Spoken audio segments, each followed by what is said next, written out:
Baik, bismillahirrahmanirrahim. Assalamualaikum warahmatullahi wabarakatuh. Selamat pagi Kak Vina dan teman-teman semua.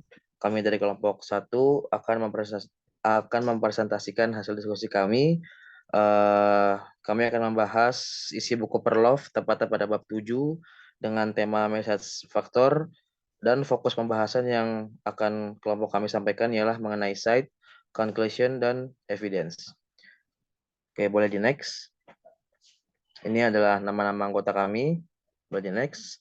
Baik, Black dan Haroldson menerangkan bahwa pesan merupakan serangkaian simbol yang diarahkan secara selektif guna untuk mengkomunikasikan suatu informasi. Namun secara sederhananya saya menyimpulkan bahwa pesan merupakan sesuatu yang diucapkan atau disampaikan oleh komunikator kepada komunikan dalam proses komunikasi. Pesan terbagi menjadi dua, yakni pesan verbal dan non-verbal. Pesan verbal adalah informasi yang disampaikan dalam bentuk lisan, sementara non-verbal adalah informasi yang disampaikan tidak dengan lisan, bisa berupa body language atau ekspresi dan lain sebagainya. Pesan verbal ini menurut saya menjadi salah satu faktor yang menentukan suatu keberhasilan dalam proses komunikasi persuasi. Sebab dalam komunikasi persuasi itu, tujuan utama seorang komunikatornya adalah untuk mempersuasi atau mengajak atau meyakinkan komunikannya agar mereka memiliki pemahaman atau gagasan yang sepaham dengan sang komunikator tersebut. Karena hal tersebutlah saya menyimpulkan bahwa pesan verbal memiliki peran penting yang dalam proses komunikasi persuasi. Namun tidak hanya itu aja, dalam keberhasilan komunikasi persuasi terdapat beberapa faktor juga yang mempengaruhi, di antaranya akan dibahas oleh teman-teman dalam kelompok 1. Boleh di next. Selanjutnya, understanding the message atau memahami pesan. Understanding the message merupakan salah satu komponen yang sangat penting dalam komunikasi. Karena tanpa pemahaman keefektifan dalam berkomunikasi itu tidak akan tercapai. Pesan yang kita sampaikan dan cara penyampaiannya sangat berpengaruh dalam mempersuasi orang lain. Terdapat 3 jenis faktor pesan, yaitu yang pertama berhubungan dengan struktur pesan, bagaimana pesan tersebut dipersiapkan dan ditata. Kemudian yang kedua adalah isi komunikasi atau message content yang berisi seruan dan argumen. Dan yang terakhir yaitu bahasa, bagaimana seorang komunikator menyampaikan kata-kata dan simbol yang mempersuasi audiens. Biasanya poin ketiga ini berhubungan dengan kecepatan berbicara dan bahasa yang digunakan. Boleh di next?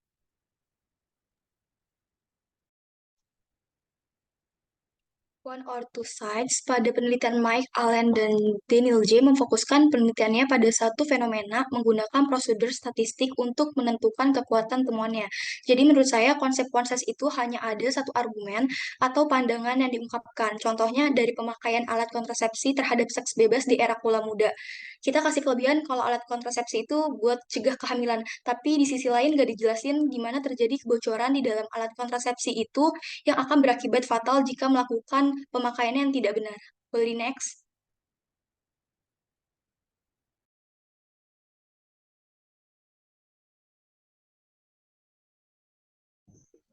Peneliti O'Keefe dan Allen menyimpulkan bahwa pesan dua arah mempengaruhi sikap lebih dari pesan satu arah.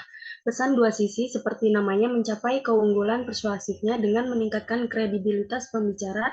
Dia dianggap cukup jujur untuk memberikan argumen pada kedua sisi tentang kelebihan dan kelemahannya, dan dengan memberikan alasan yang kuat mengapa argumen lawannya salah. Hal ini menunjukkan bahwa komunikator dapat mengubah sikap ketika bersikap adil, menyapa kedua belah pihak, dan memberikan argumen yang meyakinkan untuk mendukung sudut pandangnya. Boleh di next. Oke, selanjutnya itu ada conclusion drawing atau kita sebut dengan penarikan kesimpulan. Di sini, menurut O'Keefe dalam buku Perlov tahun 2003 halaman 179 mengatakan bahwa pesan yang menampilkan keseluruhan secara jelas dan eksplisit lebih persuasif pada secara yang menyembunyikan kesimpulan ataupun implisit. Di sini eksplisit penyampaian kesimpulan secara langsung dan jelas. Lalu implisit ini penyampaian kesimpulan secara tidak langsung dan diserahkan kepada halayak untuk memberikan kesimpulan itu sendiri. Selanjutnya, membuat kesimpulan secara eksplisit meminimalkan kemungkinan individu akan bingung mengenai posisi komunikator. Hal ini juga membantu orang memahami pesan yang pada gilirannya meningkatkan evaluasi dan persuasi sumber. Boleh di next?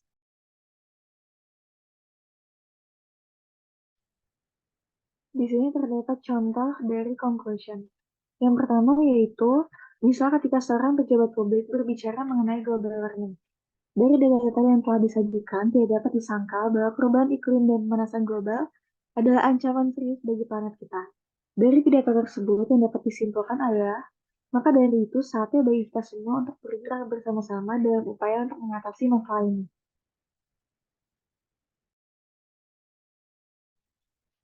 Lalu contoh berikutnya yaitu ketika terdapat suatu forum diskusi, seorang panelis mengemukakan pendapat bahwa dalam rangka mencapai tujuan kita memiliki dua pilihan, bertindak atau tidak bertindak. Sementara tidak ada jaminan keberhasilan dalam tindakan, tidak bertindak hampir pasti akan mengarah pada kerugian.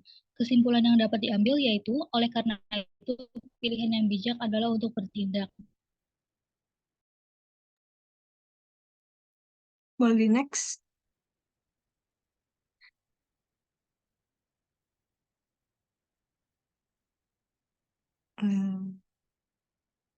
Selanjutnya, boleh di next. Iya, selanjutnya evidence atau bukti. Dalam persuasi, bukti digunakan untuk mendukung atau membenarkan klaim untuk merubah sikap dan menghasilkan efek persuasif yang cenderung stabil. Bukti ini terdiri dari pernyataan faktual, informasi kuantitatif, kesaksian, atau opini yang dikemukakan oleh sumber yang terpercaya. Jika dikaitkan dengan ELM, ketika seseorang memiliki pengetahuan mengenai masalah tertentu, bukti yang berhubungan dengan masalah tersebut akan diproses secara terpusat. Tetapi komunikator bisa saja keliru karena menggunakan terlalu banyak bukti.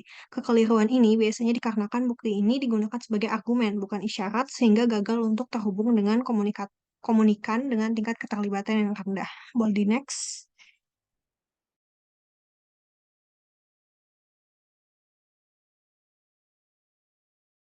The other side of evidence, sisi lain dari bukti kasus sejarah kasus. Sejarah kasus yang nyata atau disebut dengan narasi yang dipersonalisasikan dapat memberikan pengaruh yang lebih besar terhadap sikap menurut Taylor dan Thompson 1982. Sejarah atau narasi kasus yang jelas merupakan kisah yang dapat mempengaruhi melalui emosional tentang pengalaman seseorang terhadap suatu masalah dalam hidup. Jadi bukan hanya berdasarkan faktual saja, tetapi melalui emosional juga. Biasanya dalam mengatasi suatu permasalahan, beberapa orang itu memuat anekdot agar dapat menarik imajinasi, perhatian, dan emosional. Adapun contoh dari kasus sejarah kasus bisa dilihat di sebelah kiri. Dari contoh tersebut menggambarkan kekuatan narasi yang jelas dalam mempengaruhi. Bisa dilihat dari temannya yang dapat menarik perhatian dan emosional seseorang tersebut.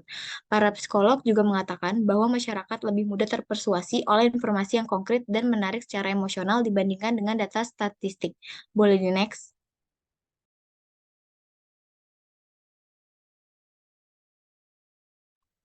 Oke, selanjutnya ada narasi dan statistik. Menurut Green and Brock, narasi lebih menarik dibandingkan dari bukti statistik. Kenapa begitu? Karena narasi itu memuat cerita atau pesan yang dimodifikasi untuk orang-orang atau audiens, sehingga audiens bisa menangkap lebih dalam lagi dalam menangkap himbauan. Dan jika berbicara tentang statistik, dia bisa dibilang membosankan karena hanya berbentuk data saja. Nah, namun bukti statistik bisa dibilang membosankan, tapi dia lebih unggul dalam hal mempersuasi karena statistik mempunyai kekuatan khusus dari segi argumen yang didukung oleh angka yang lebih akurat dan benar. Boleh di next? Nah, secara strategi yang optimalnya adalah dengan menggabungkan antara narasi dan juga statistik. Tadi dibilang bahwa narasi itu lebih unggul dibandingkan statistik.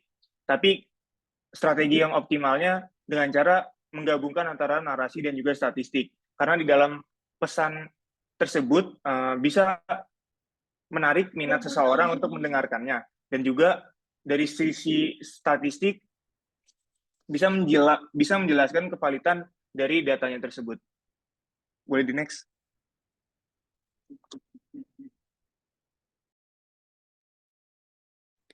Kemudian bukti itu bisa meningkatkan persuasi. Jika seseorang menggunakan bukti ketika menyampaikan sesuatu kepada seseorang, maka potensi keberhasilan dia untuk mempengaruhi sikap seseorang itu akan menjadi lebih tinggi.